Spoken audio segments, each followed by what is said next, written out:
The new Omicron variant of COVID-19 has swept across the U.S. the past few weeks, changing the COVID-19 restrictions across the country. According to the CDC, there were a total of 139,315 cases on the 1st of December. And exactly a month later, on January 1st, 2022, the new case count has increased to 161,060.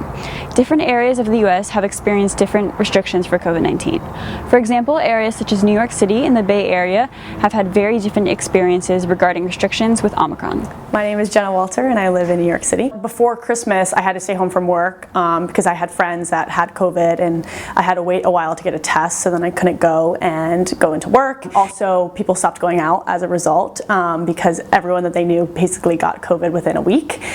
So that definitely affected my everyday life. But since I got back from Christmas and after a lot of people had already had it, and as more people got their booster, things are pretty much back to normal, I would say, after a month. I'm Andrea. I'm currently a junior in high school living in New York.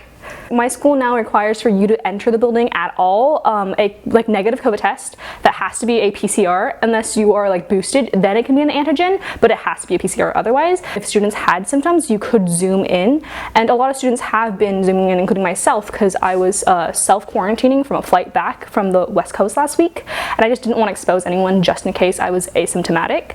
But a lot of people have struggled with learning because there's a mix of us being online and then other students being in person, so tests have been really difficult to get through. You could walk outside right now in New York and not everybody you pass on the street will be wearing a mask, and that part of it comes down to accessibility and stuff, and then also part of it comes down to being just burnout of the pandemic.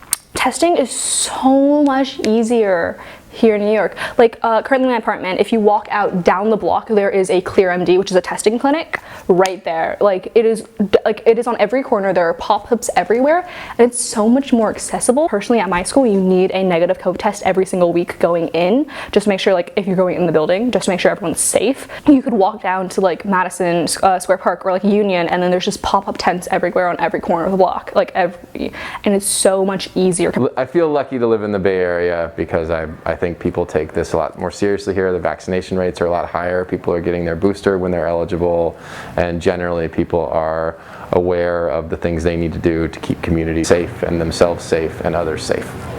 I had COVID over winter break, and to get tested I had to drive an hour. In my classes there's way less people are absent. I had COVID the first week of winter break and I'm really behind in all my classes.